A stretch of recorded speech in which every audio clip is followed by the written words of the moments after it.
अब इसको इंशाल्लाह रिवाइज करेंगे, आप हमें याद करवा दीजिएगा, इसको रिवाइज करेंगे।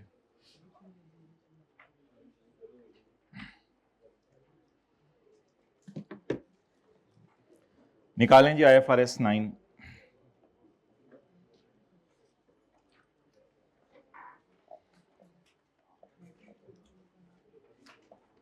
पेज नंबर, होमवर्क के सवाल, क्वेश्चन नंबर 4 कोई मसला, 5, 6,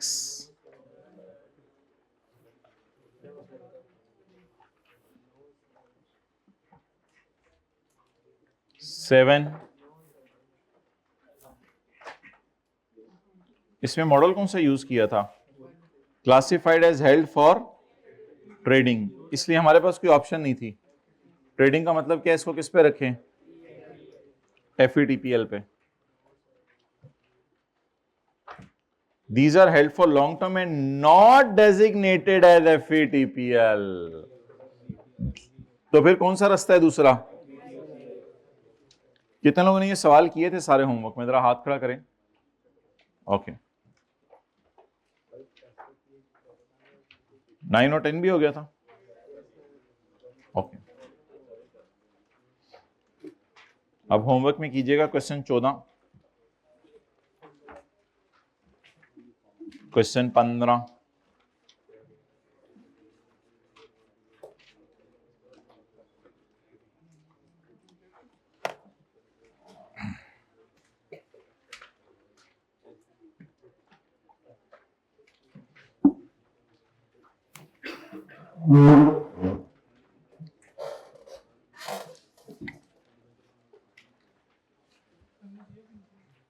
चलें जी क्वेश्चन 16 स्टार्ट करें।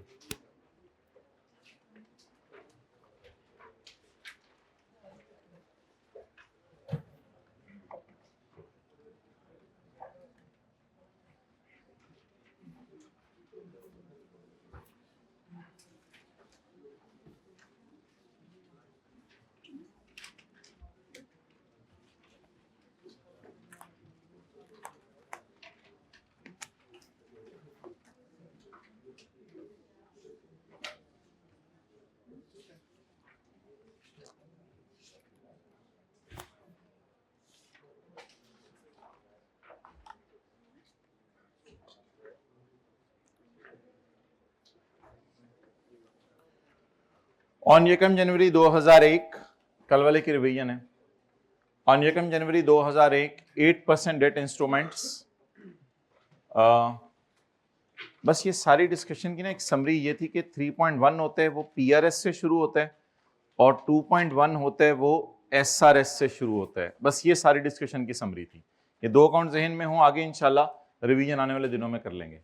ऑन यकम जनवरी 2001 8% debt instruments having a face value of 10,000 was purchased at a premium of 5%. Transaction cost directly attributable to this transaction is rupees 500. Debt instruments will be redeemable at 90,500 on यकम जनवरी 2005, काफी सालों बाद। Interest will be received at the end of each year. अच्छा, fair value भी दी हुई है इनकी, इसको भी छोड़ें, रिक्वायरमेंट भी नहीं पढ़नी। फेस वैल्यू बताएं। Purchase price 105। रिडेम्पशन वैल्यू ना लिखा करें, रिडेम्पशन वैल्यू सिलेबस में नहीं तो लिखनी क्या है, बस छोड़े पड़े। फेस वैल्यू और परचेज प्राइस। कूपन रेट बता दें 8% और इफेक्टिव रेट 4.065%। चलें शुरू करें। ये जरा पढ़ें, आज एक रिक्वायरमेंट भी वैसे पढ़ें। Investment instrument held till maturity to collect contractual cash flows. Contractual cash flows वही होती है ना जो कॉन्ट्रैक्ट में लिखी हुई है, तो कॉन्ट्रैक्ट में इंटरेस्ट वगैरह आपको मिलता रहेगा। लेकिन ये मेन बात अंडरलाइन करें, is held till maturity. Maturity तक हमने इनको रखना है, इनको बेचने का इरादा नहीं है इन्वेस्टमेंट्स को। चलें बिस्मिल्लाह, टाइम ज़ाया करना शुरू करें। पहले सफ़े पे रिक्वायरमेंट ए कर लें, दूसरे सफ़े पे रिक्वायरमेंट बी कर लें, तीसरे सफ़े पे रिक्वायरमेंट सी कर लें। रिक्वायरमेंट सी इंशाल्लाह मंडे को करेंगे। रिक्वायरमेंट ए खोलें।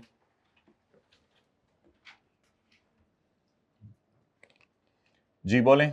वर्किंग पहले एंट्रीज कितनी होंगी? 2 साल है ना, तो 2 साल में कितनी एंट्रीज होंगी? 1 2 3 4 5। आमने सामने कर लें ताकि जगह कम हो। 1 साल की इधर, 1 साल की इधर, आमने सामने कर लें ताकि जगह कम हो। तो 3 एंट्रीज की जगह छोड़ दें, बस 3 एंट्रीज की जगह छोड़ दें। नीचे 4-5 लाइन में वर्किंग्स होंगी वो छोड़ दें, और एंड पे P&L बैलेंस शीट बन जाएगा 7-8 लाइनों में, फिर भी सफ़ा अच्छा खासा खाली बच जाएगा। तो 6-7 लाइनें छोड़ें 3 एंट्रीज के लिए और वर्किंग करें। जल्दी करवाएं जी वर्किंग। डेट सफ़े के दरमियान में वर्किंग कर लें और एंड के ऊपर P&L बैलेंस शीट बना लेंगे।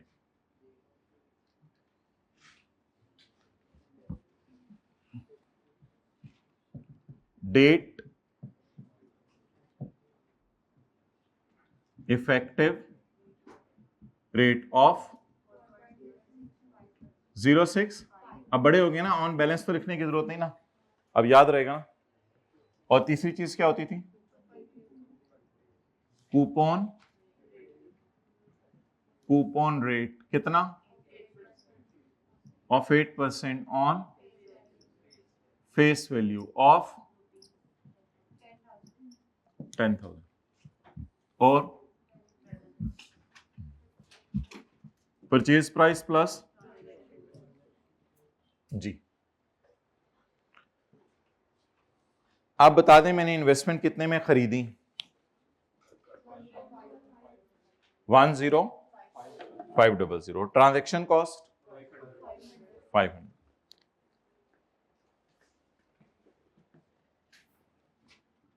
10500 प्लस इज इक्वल टू 11,000। कुछ लोगों के पास जगह नहीं होती तो इसको नीचे यहां पे कर लेते होते हैं। डेट 1 जनवरी 2001। चलें जी, 31/12/1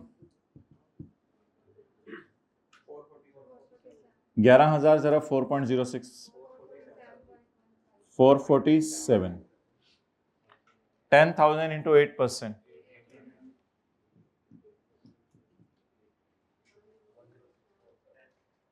जी आगे बोलें। 10647 4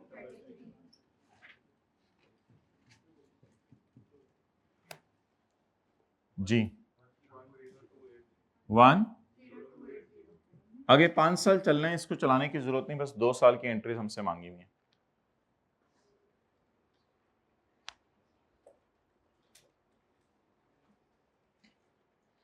चलें जी, सफ़े के टॉप के ऊपर एंट्रीज कर लें 1 2 3 4 5।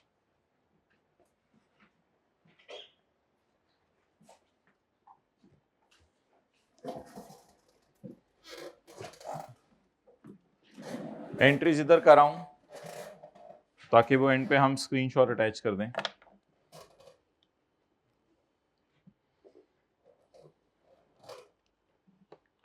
जी बोलें। 2001 बोलें। 1 जनवरी 1 इन्वेस्टमेंट इन डिवेंचर डेबिट जी बोलें 11,000। आगे बोलें 31/12/1 इन्वेस्टमेंट इन डिवेंचर डेबिट 447। आगे बोलें कैश डेबिट इन्वेस्टमेंट क्रेडिट कितना? 800। आगे मैं एक एंट्री की जगह छोड़ रहा हूं क्योंकि अगले मॉडल्स में उसकी जरूरत है। आप लोगों को तो जगह छोड़ने की जरूरत नहीं, और आप लोगों को मैंने कहा अगले साल की एंट्री इसके सामने करें रजिस्टर पे ताकि आपके पास जगह बचे, या नीचे भी कर लें कोई मसला नहीं। 2002 की 2 एंट्रीज बता दें मुझे। बताएं जी 2002 की दो entries. 31/12/2002 investment debit interest income credit कितने से 433। और अगली entry cash debit investment credit 800। 2001 के नीचे मैंने वैसे ही एक जगह खाली छोड़ दी है, उसका आपके लिए अभी जानना जरूरी नहीं।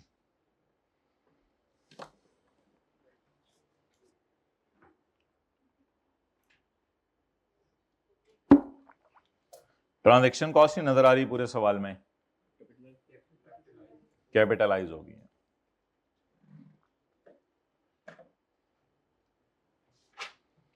ओके, आप पहले सफे के एंड पे P&L बैलेंस शीट बना लें, वो तो 2 लाइनों में बन जाएगी। पहले सफे के एंड पे P&L बैलेंस शीट बना लें। जी माय डियर, 2002 और 2001 SOCI P&L OCI। P&L में सिर्फ जाएगा इंटरेस्ट इनकम। जी माय डियर बताएं ना, 447 और 433। और OCI में कुछ नहीं जाएगा। बैलेंस शीट एसेट्स के अंदर इन्वेस्टमेंट्स बोलें, कैरी डाउन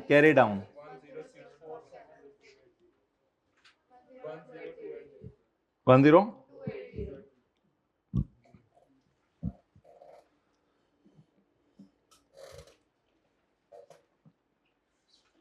चलें जी, बस इतनी सी जगह चाहिए थी पहले सफे पे। भाई वो AC उतरवा दें। अब requirement number B, requirement number B आप लोगों ने नहीं पढ़नी। रिक्वायरमेंट नंबर B जो है वो मैं आपको खुद करवाऊंगा।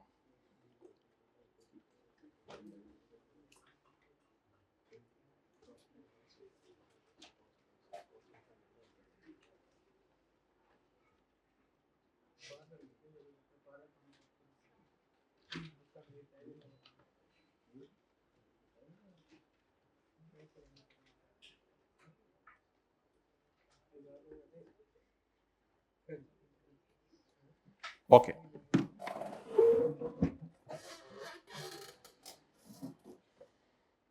रिक्वायरमेंट नंबर B में सिर्फ आप इस वक्त OCI लिख लें, बाकी ये अंग्रेजी आपको इंशाल्लाह मंडे को पढ़ानी है। फिलहाल आप OCI लिख लें।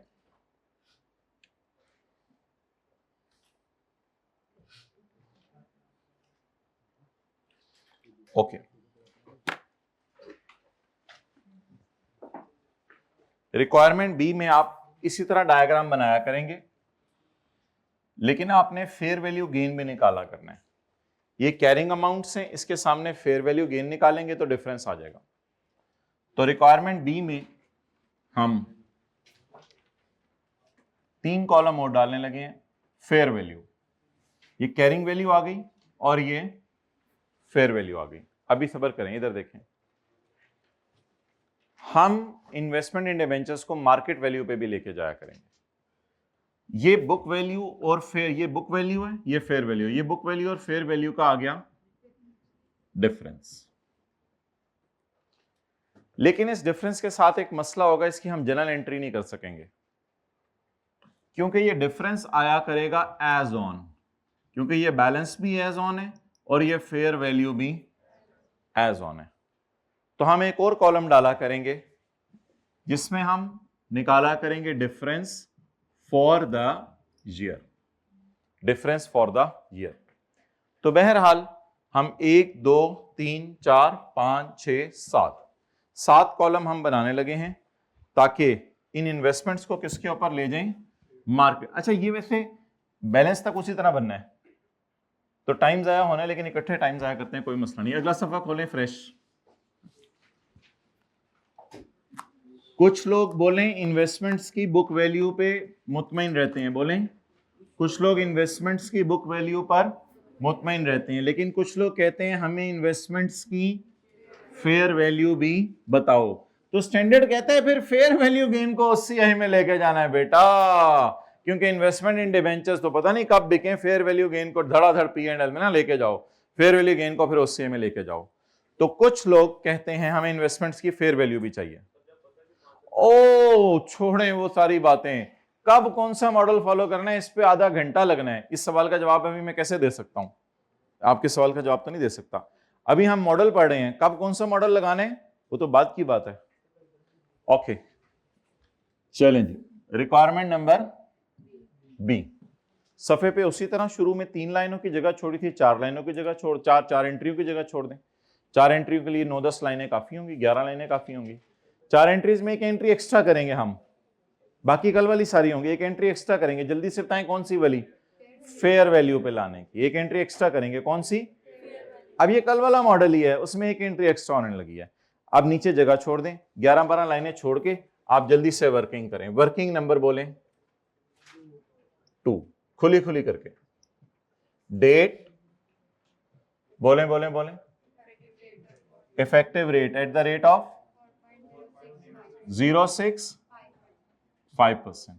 आगे बोलें, coupon rate of 8% on face value of 10,000। उसके बाद बैलेंस, पहले यहां तक बना लें, पहले यहां तक बना लें।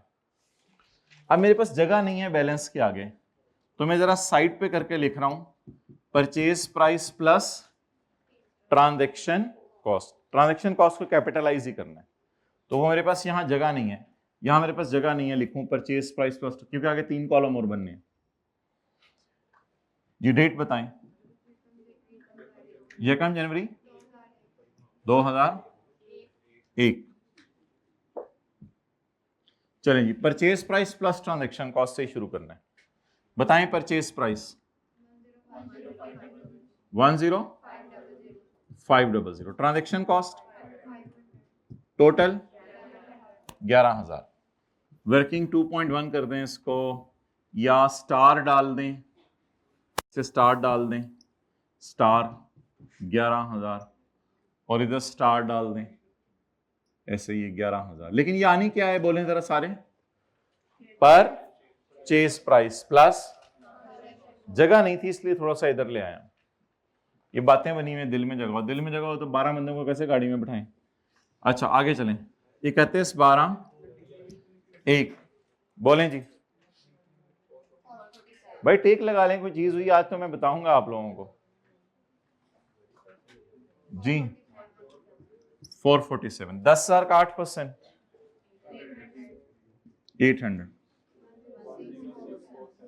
हाँ जी 10 जी, 31/12/2002 बोलें। फेयर वैल्यूज की बेस पे ये वाली कैलकुलेशन नहीं छेड़नी, ये वाली कैलकुलेशन उसी तरह होगी जी। हाँ जी 1028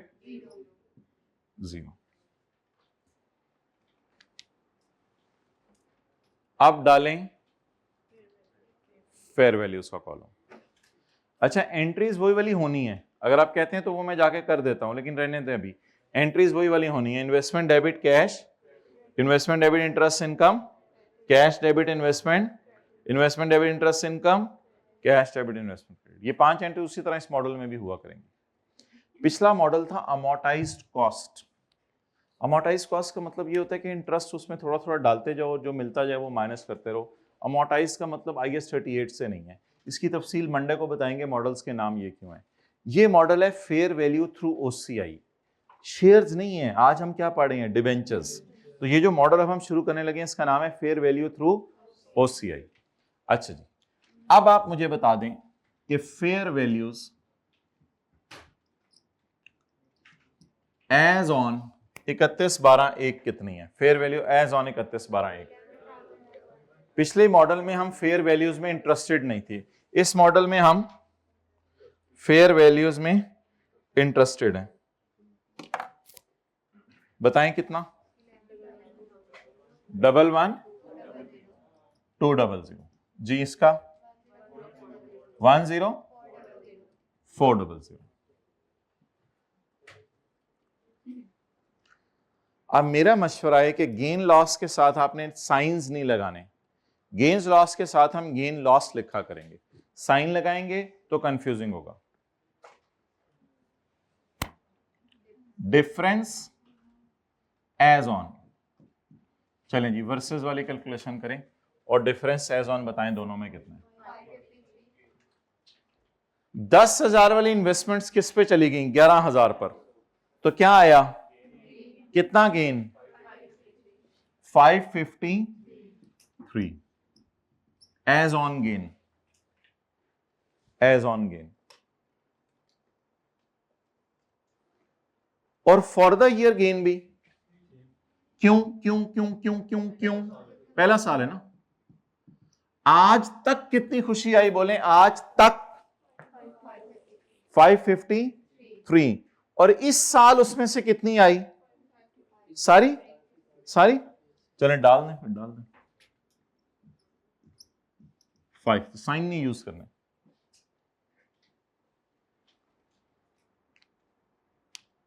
आगे चलें, बताएं। 10,400 पे चली गई है, 10,200। अब 280 वाली चीज अगर 400 पे चली जाए तो ये क्या आ गया? 120 का गेन।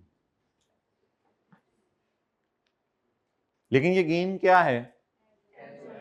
As on. ये गेन क्या है? As on. अब हाथ खड़ा करके बताएं क्या फिगर आनी है उधर, हाथ खड़ा करके बताएं क्या। ये लोग कह रहे हैं लॉस आना है, आप लोग एग्री कर रहे हैं इस बात से? ये फिगर मैं पूछ रहा हूं ना, ये फिगर पूछ रहा हूं। अब्बू खुशियां कम हो गई हैं मेरी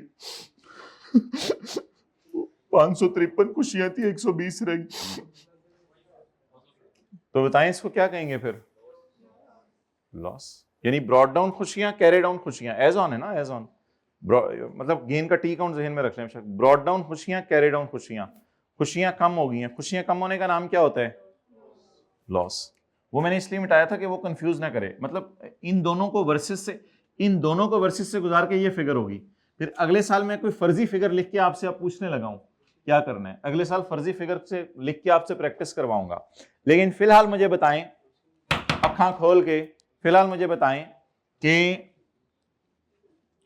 एज ऑन गेन कितना था? एज ऑन गेन, बात बड़ी आसान सी, एक दफा समझ लें तसल्ली से। एज ऑन गेन कितना था? और फॉर द ईयर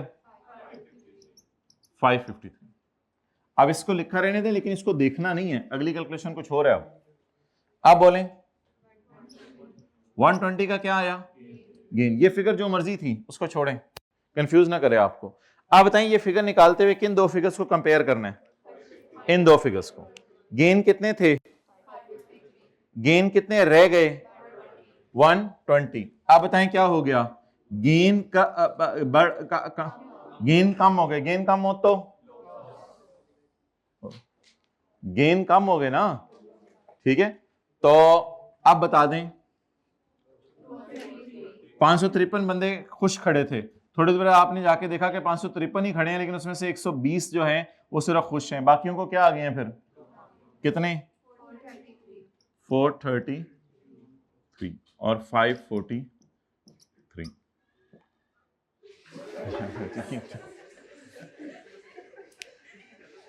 ओके,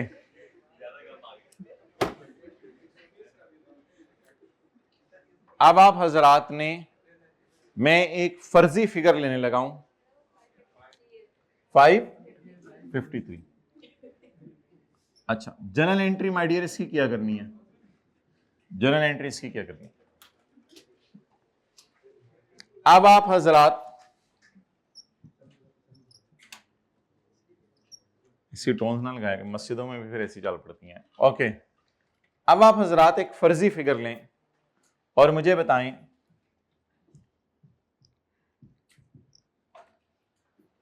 अगले साल, मैंने ये दोनों फिगर्स आपको नहीं बताई, पता नहीं क्या थी। अगले साल गेन कितना हो गया है 122, तो बोले गेन और लॉस आ गया, गेन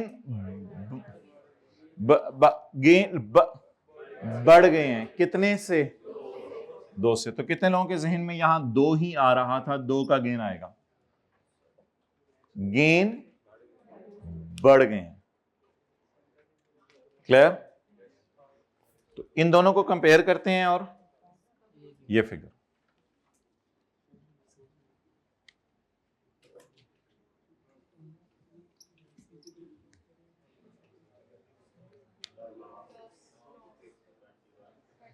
कितने गेन थे 120, कितने आप गेन रह गए, तो अबू गेन कम हो गए,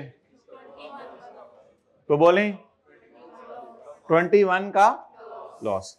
वैसे आपको इस तरह भी पता ना, अगर डायग्राम में बनाऊं तो इधर 100 रुपए पड़े हों, इधर 200 रुपए पड़े हों, इसके साथ गेन लिखूं, इसके साथ गेन लिखूं, 200 के बजाय 100 गेन रह गया, तो गेन कम हो गया ना, टाइमलाइन बना के। लेकिन मेरे ख्याल से तो आसान है, बस समझ आ जाना चाहिए, अब और प्रैक्टिस की जरूरत नहीं। गेन क्या हो गए, कम हो गए। तो what is the gain for the year, no gain, उल्टा क्या आ गया 21 का क्या आ गया, लॉस आ गया। Done, okay. इधर देखना है आपने,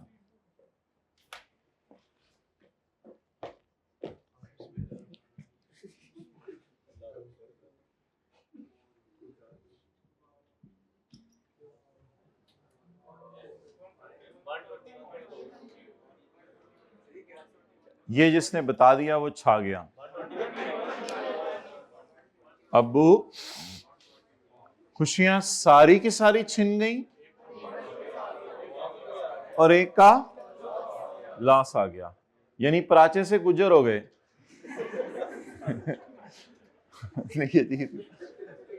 चलो गुजर से प्राचे हो गए, आप लोग गुजर भी बैठे होंगे।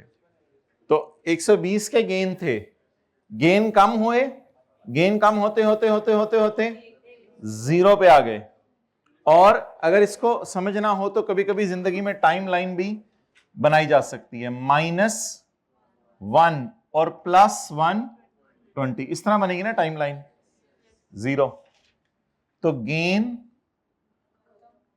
120 से कम हुए और एक का, जरा ट्राई करें क्या जवाब आएगा, 121 का लॉस। बहरहाल अब ये बहुत रिवीजन होनी आने वाले दिनों में, हमने तो बस एक कॉन्सेप्ट ही आपको देना था। अब कोई बंदा हाथ खड़ा करके मुझे बता दे, इस मॉडल में मैंने गेन लॉस को ओसीए में लेके जाना है, तो एंट्रीज पहले साल कितनी होंगी। पहले साल, अब आपको सारा आ गया, खत्म हो गया, ये मॉडल खत्म हो गया, आसान सा था। 4, पहली एंट्री इन्वेस्टमेंट डेबिट, ये एंट्री टेक लगा के बोलें, जब मैंने आगे बुलाना होगा तो investment debit, interest income, cash debit, investment. अब आगे हो जाए, अब पीछे हो, शेयर्स की एंट्री बताएं क्या की थी ओसीआई के गेन की, investment debit fair value reserve in OCI, वही एंट्री यहां भी है, वही एंट्री यहां भी है, investment debit fair value reserve in OCI credit.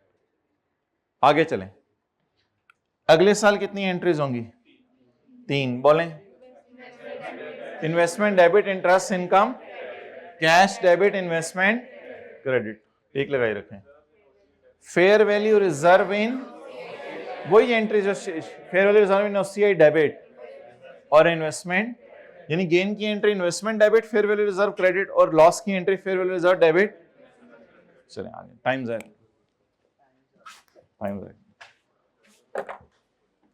Camera उधर ही रखो, पहले ये नोट कर लें। बोलो ना क्या बोल रहे हो। आगे तो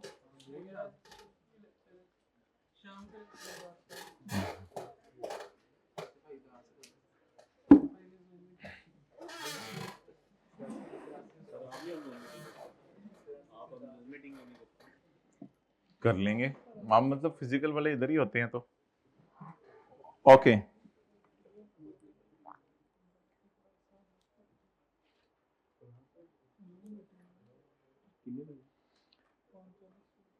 ये कौन सी रिक्वायरमेंट अब हम करने लगे हैं माय डियर? बी। मैं माय डियर कहता हूं, कुछ लोग देखते नहीं इधर। 2001 और 2002, ये मुख्तलिफ किस्म के रंग अल्लाह ने दिए हुए हैं, ये बहुत बड़ी नेमत है। 2001 साथ वाले का भी एक रंग है।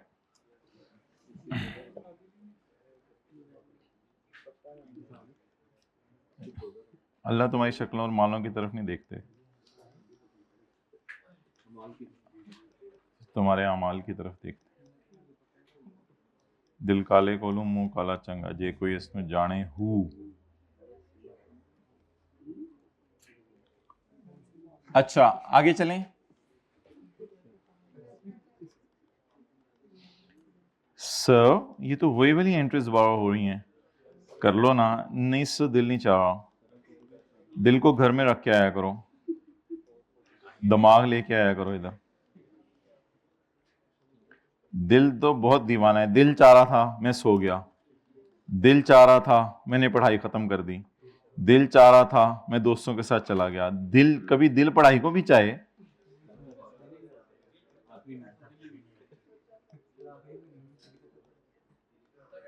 कभी बिल्कुल ऐसे शौक से किताबें खोली ऐसे बैठ के, शौक से, कभी शौक से, शौक से।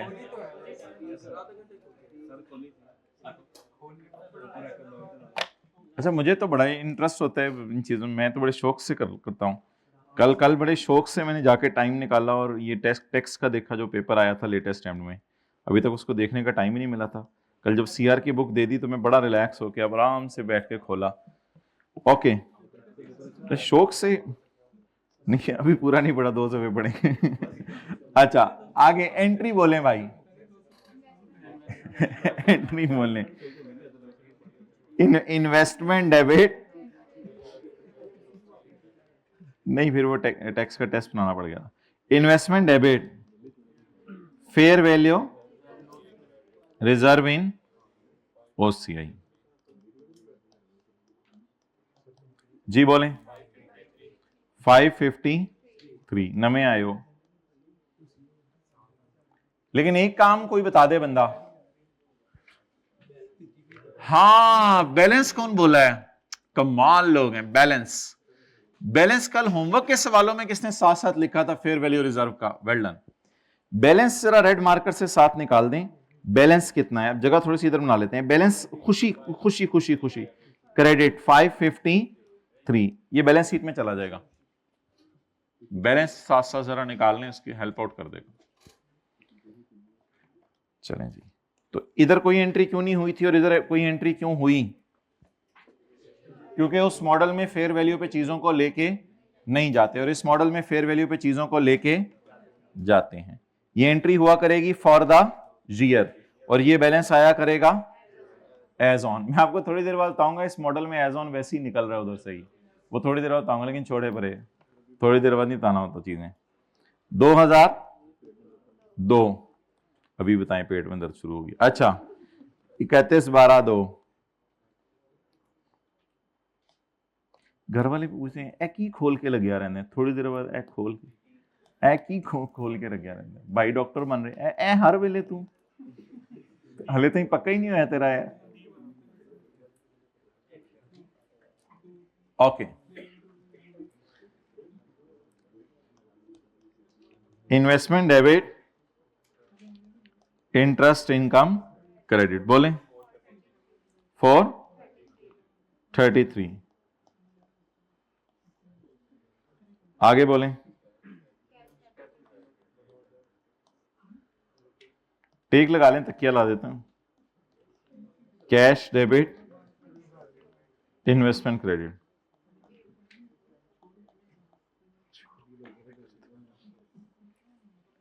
अब मुझे एंट्री बताएं लॉस की।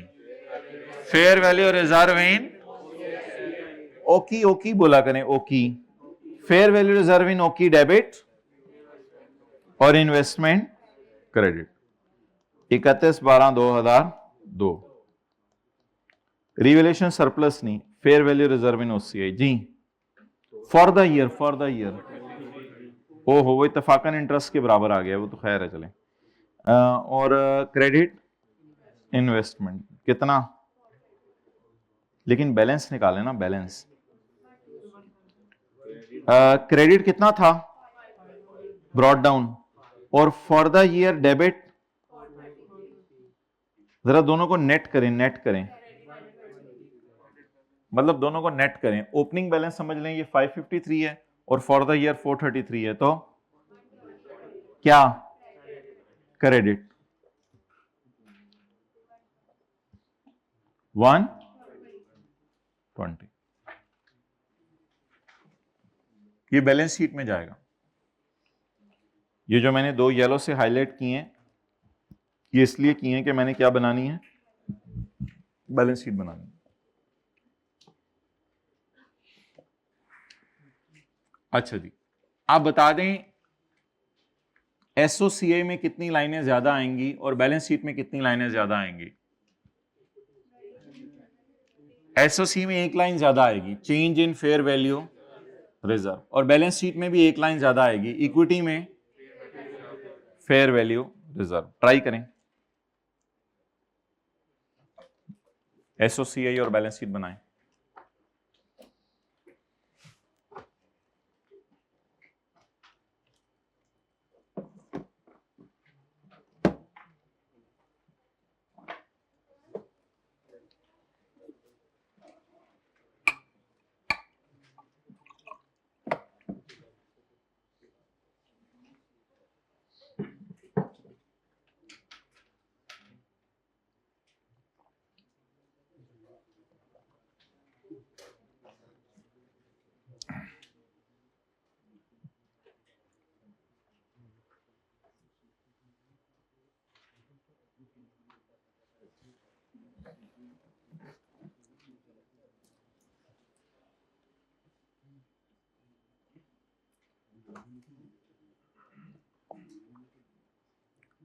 बकरे का क्या रंग था इस दफा ईद पे, जो पिंक कलर का होता है जर्मनी तो मंगवाया है और खुद पेंट किया कहते ईद वाले दिन रेड हो गया था, हाथ तो नहीं है। अच्छा जी, इस मॉडल का नाम लिखें, अमोर्टाइज कॉस्ट था पिछले का, इस मॉडल का नाम FET OCI.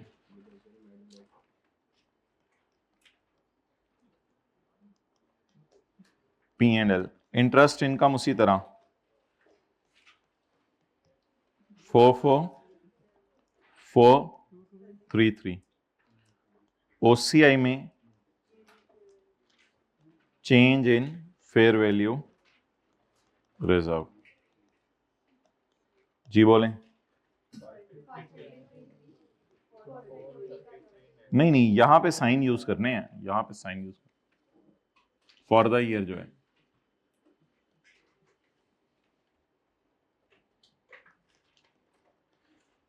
Balance sheet assets में इन्वेस्टमेंट बोलें।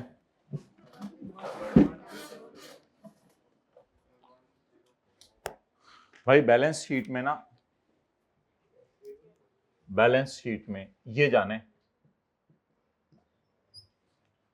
फेयर वैल्यू जानी है। फेयर वैल्यू पे ले आए हैं ना चीजों को, कि कोई लोग बैलेंस तो नहीं लिख गए थे तो फेयर वैल्यू पे फिर चार्ट डालने के लिए लाए हैं। तो बैलेंस शीट में क्या जानी है, फिर जाहिर बात है आपको पता नहीं किसी चीज को अगर फेयर वैल्यू पे, इन्वेस्टमेंट प्रॉपर्टी को फेयर वैल्यू पे लाते थे, बायोलॉजिकल एसेट को फेयर वैल्यू पे लाते थे, तो बैलेंस शीट में किस पे लेके जाते थे। फिर याद तो उनको रहेगा जिन्होंने गलती की है। 11,200 और 10,400।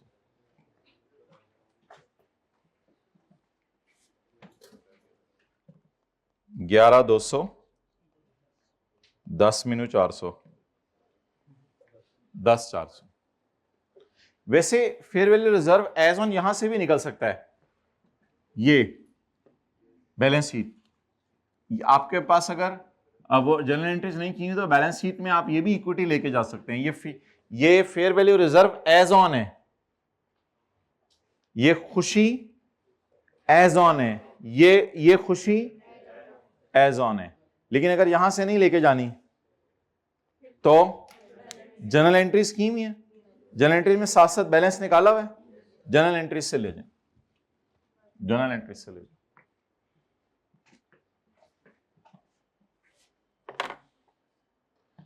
जी इक्विटी बोले, fair value reserve as on as on as on as on for the year कितना था, एज ऑन भी फॉर द ईयर कितना था, पुराना एज ऑन 120 और 553 को हाईलाइट करके बैलेंस शीट में ले जाए।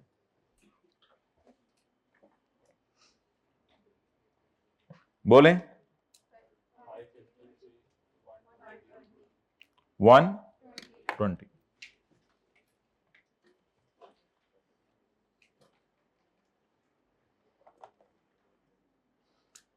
अब तीसरा मॉडल बोले FVTPL, तीसरा मॉडल बोले, यहां 3 मॉडल हैं,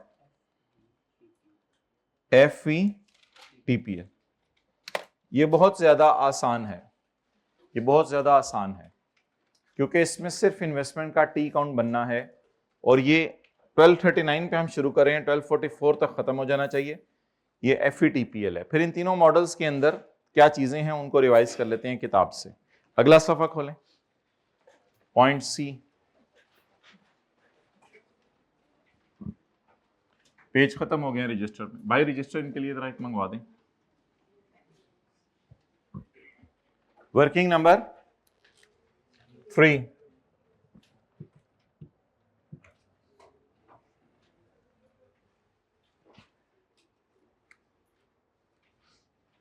बोलें जी, investment in debenture, debt cash, शुरू करना है आपने परचेज प्राइस, ट्रांजैक्शन कॉस्ट इस मॉडल में कैपिटलाइज नहीं करनी, परचेज प्राइस किसी को याद हो 10,500, परचेज प्राइस किसी को याद हो 10,500, ये 10,500, और ट्रांजैक्शन कॉस्ट इसको टी काउंट में नहीं लेके जाना, इसको टी काउंट में नहीं लेके जाना।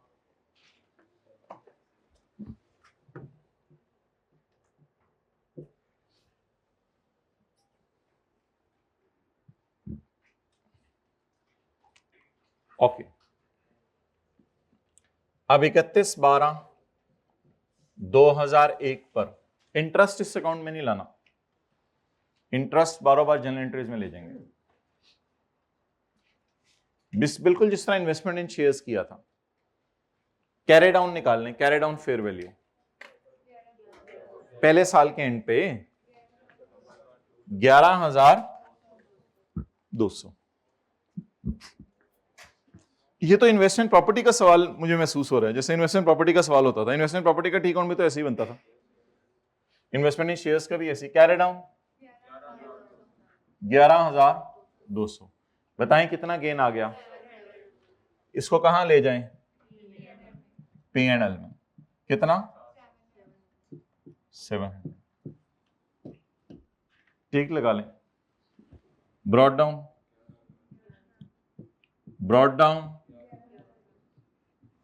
11,200,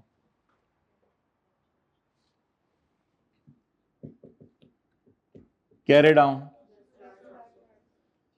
फेयर वैल्यू, यहां ब्रैकेट में कैरी डाउन के साथ लिख लें फेयर वैल्यू, फेयर वैल्यू। बताएं जी कैरी डाउन, यहां परचेज प्राइस लिखें ब्रैकेट में, परचेज प्राइस बड़ा बड़ा करके, जी बोलें 10,400, 800 का क्या आ गया, लॉस आ गया। चलें, ये था।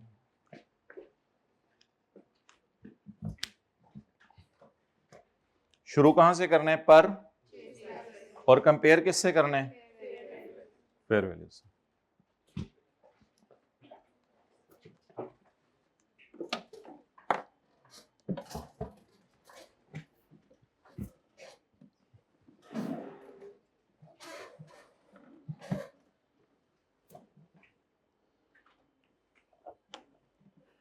Entries number, amortized cost FAT OCI FE TPL, requirement number C, requirement number A 2001। ओहो, थोड़ी जगह बनानी पड़ेगी। असल में पहली एंट्री की जगह ना 2 एंट्रीज होनी है, ऐसा ही है ना, क्योंकि मैंने फिर स्क्रीनशॉट भी लेना है इसका। तो पहली एंट्रीज की जगह, एंट्री की जगह 2 एंट्रीज होनी है। बोले investment debit cash credit, camera उधर लेके जाओ। इन्वेस्टमेंट डेबिट कैश क्रेडिट पहले साल कितने से की है? कैमरा उधर लेके जाओ, 10,500। लेकिन 11,000 पैसे तो 11,000 गए हैं ना मेरे। तो ट्रांजैक्शन कॉस्ट की एंट्री बोलें, एक्सपेंस डेबिट कैश क्रेडिट कितने से? 500। अच्छा, इसके सामने अब कोई एंट्री नहीं होगी, इसके सामने कोई एंट्री नहीं होगी। यानी इस मेथड में इफेक्टिव रेट का कुछ नहीं करना होता। ये बड़ी एक मजे की बात सुने, इफेक्टिव रेट का कुछ नहीं करना।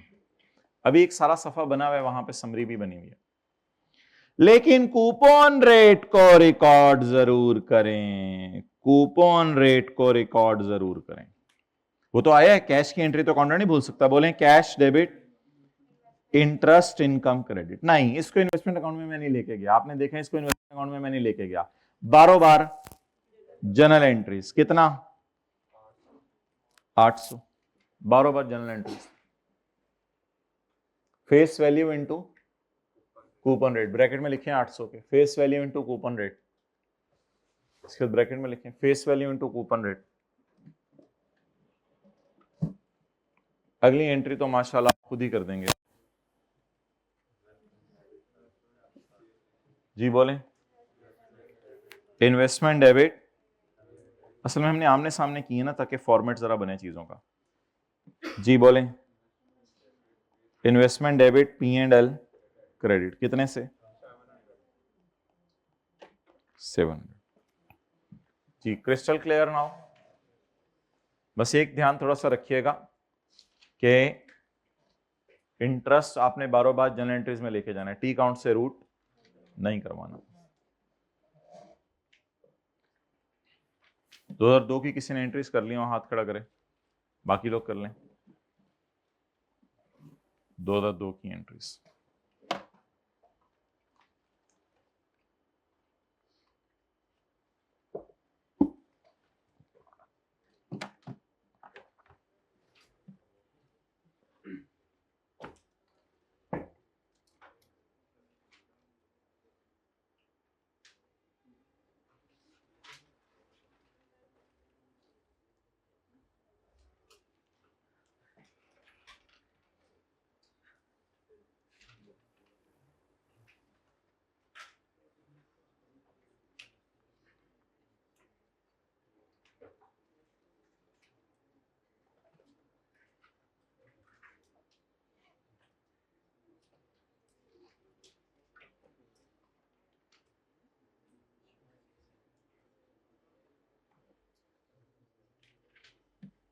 ओके।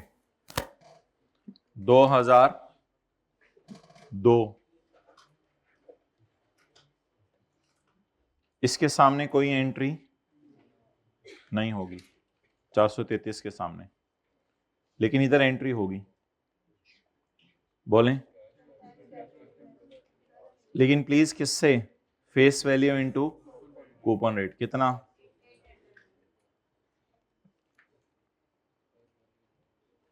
31/12/2002। P&L डेबिट इन्वेस्टमेंट, उधर करो कैमरा, कितने से? 800।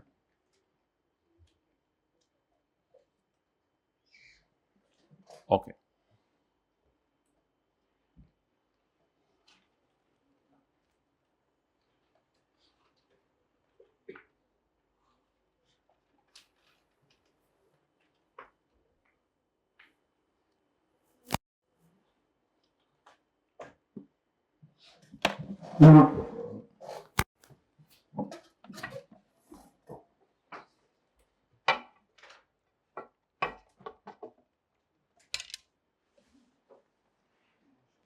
Investment debit cash, investment debit, investment debit cash credit 10,500, expense debit cash credit 500। Effective rate यहां पर नहीं, coupon rate, cash debit investment credit, cash debit investment credit, cash debit interest, no fair value gain loss record करने, fair value gain loss OCI में लेके जाने और fair value gain loss, बस ये पहला साल काफी है, वो दूसरे साल में तो रेपिटेशन है। चलें याद करें, investment debit purchase price plus purchase price और ट्रांजैक्शन कॉस्ट अलग से। इफेक्टिव रेट इस मॉडल में इफेक्टिव रेट को इग्नोर करना है। कूपन रेट, लेकिन entry cash debit. Fair value gain किसमें? फेयर वैल्यू गेन P&L में। अब जबानी, investment debit cash credit 11,000, investment debit cash credit 11,000 और investment debit cash credit 10,500, expense debit cash credit. Coupon rate कुछ भी नहीं, सॉरी इफेक्टिव रेट कुछ भी नहीं। कूपन रेट इन्वेस्टमेंट अकाउंट में, कूपन रेट इन्वेस्टमेंट अकाउंट में, coupon rate interest, fair value gain loss P&L में लेके जाना है। अब मुझे आप बता दें, पहले साल बैलेंस शीट में इन्वेस्टमेंट्स किस पे नजर आएंगी? कैरी डाउन पे नजर आएंगी ना, वो वहां से देख लेंगे। पहले साल P&L में क्या जाएगा? एक्सपेंस, इंटरेस्ट इनकम, ट्राई करें जरा। कितने लोगों ने ऑलरेडी बना ली नहीं है काफी देर की? चलें, इसको भी रिदम में ही लिखते हैं ना। GSO CI 2001 P&L, इसमें तो काफी सारी चीजें आएंगी, तो आप थोड़ा सा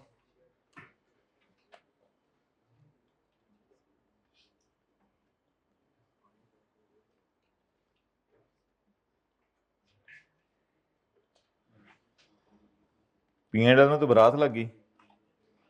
transaction cost 500, interest income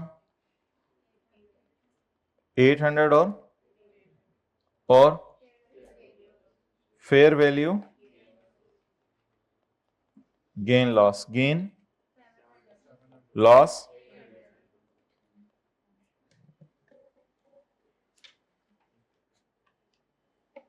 OCI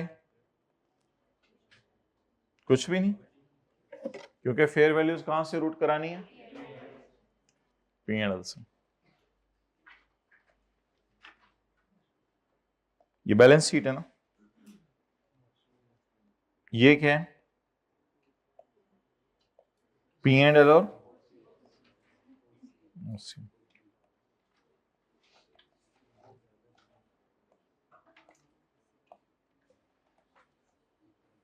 जी बताएं माय डियर, बैलेंस शीट में क्या जाने? बस इन्वेस्टमेंट्स कितनी? कैरी डाउन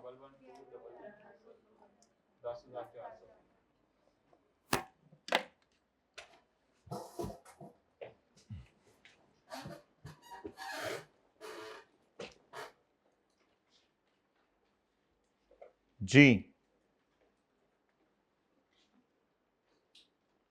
मेरे पास हो, मैं नहीं वहां तक आ सकता। अच्छा मैं फिर आ जाता हूं जी। इफेक्टिव रेट और कूपन रेट, ट्रांग फेयर वैल्यू गेन OCI में, फेयर वैल्यू गेन बस। इधर इन्वेस्टमेंट बैलेंस में आ रही है, बैलेंस वाले पे, इधर फेयर वैल्यू पे आ रही है, बैलेंस वाले कॉलम पे नहीं आ रही, बैलेंस वाले कॉलम पे इधर फेयर वैल्यू, फिर गेन लॉस OCI में, इधर फेयर वैल्यू पे आ रही है। इधर भी फेयर वैल्यू पे आ रही है, इधर भी फेयर वैल्यू पे आ रही है।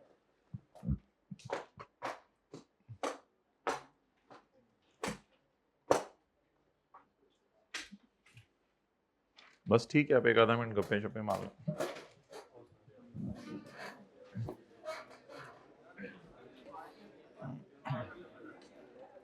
नहीं, वो एक सफा देख लो ना जिसपे ये सारी चीजें लिखी हुई हैं, वो सफा बता दें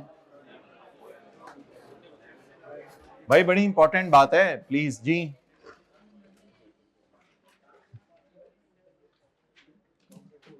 जी इसकी तस्वीर तो दोनों की हम भेजेंगे, लेकिन एक तस्वीर आपने जो अपने मोबाइल से लिया उसकी तो फिर बात ही हो रहा है, वो तो फिर हमारी तस्वीर का मुकाबला नहीं कर सकती ना। ओके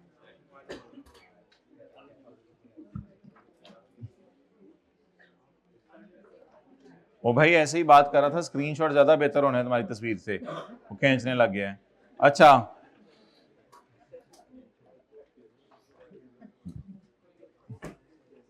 कोई नहीं, छोटा बच्चा है।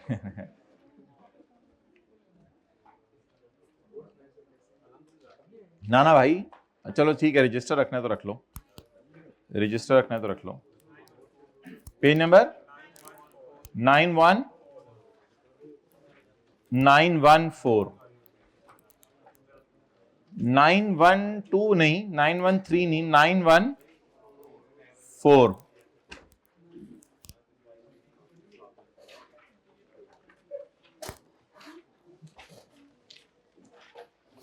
amount fair value through P&L, initial measurement, purchase price plus 11,000, purchase price plus purchase price 10,500, transaction cost कैपी expense out, interest income calculated at and record in P&L 447, interest calculated effective rate will be recorded in, ये जरा देखें, interest income is calculated at on and will be recorded in, तो इसलिए इस model में हम effective rate ignore कर रहे हैं।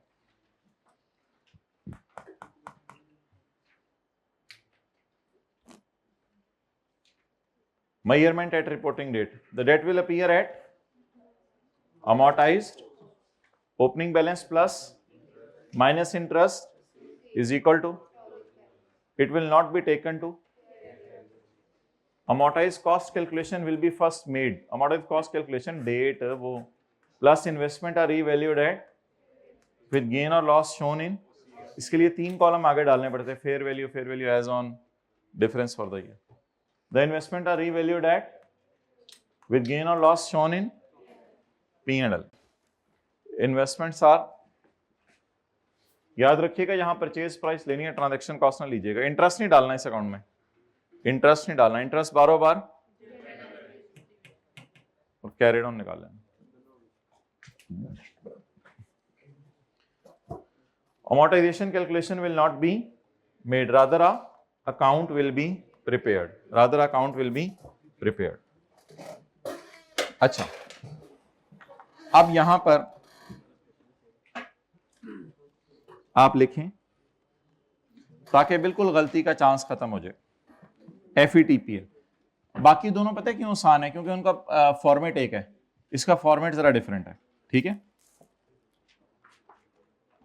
टी अकाउंट में बोले पर चेस प्राइस डालेंगे, ऐसा ही किए, टी अकाउंट में पहले क्या डालेंगे, परचेज प्राइस, निकालने किताब अल्लाह और किताब दे आप, और देखें, और इंटरेस्ट इनकम को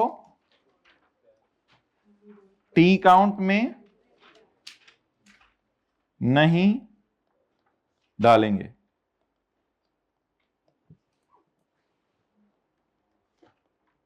और ईयर एंड पर और ईयर एंड पर बोले टी अकाउंट में, ईयर एंड पर टी अकाउंट में नहीं, फेस वैल्यू नहीं, फेयर वैल्यू, यहां पूरा लिखें, एफ ना लिखिएगा, face value fair value mix ना हो जाए। और ईयर एंड पर टी अकाउंट में फेयर वैल्यू रिकॉर्ड करें, ईयर एंड पर टी अकाउंट में फेयर वैल्यू पर ले जाएं।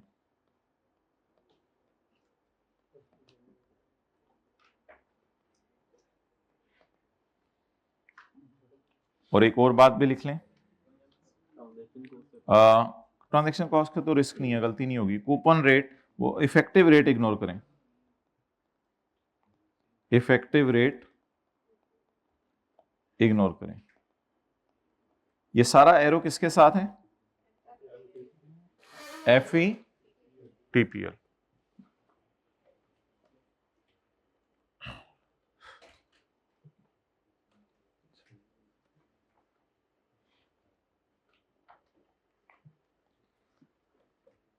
अब हम आपको इसकी एक्सटेंसिव प्रैक्टिस जो है वो मंडे को देंगे।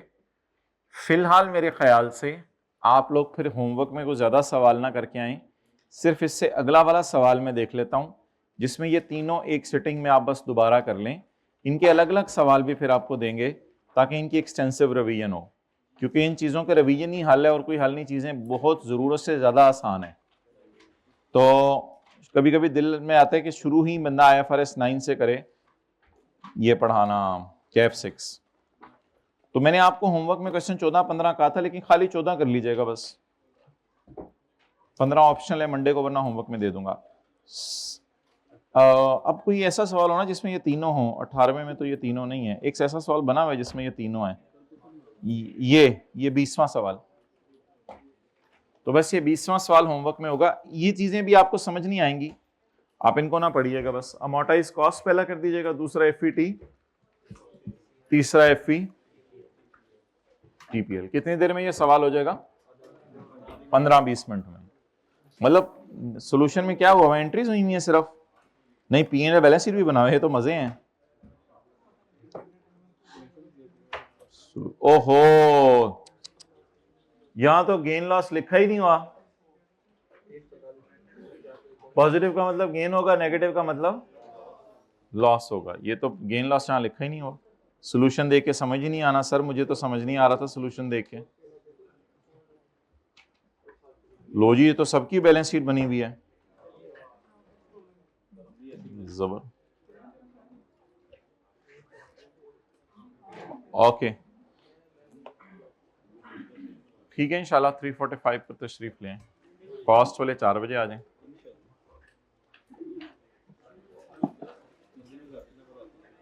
हाँ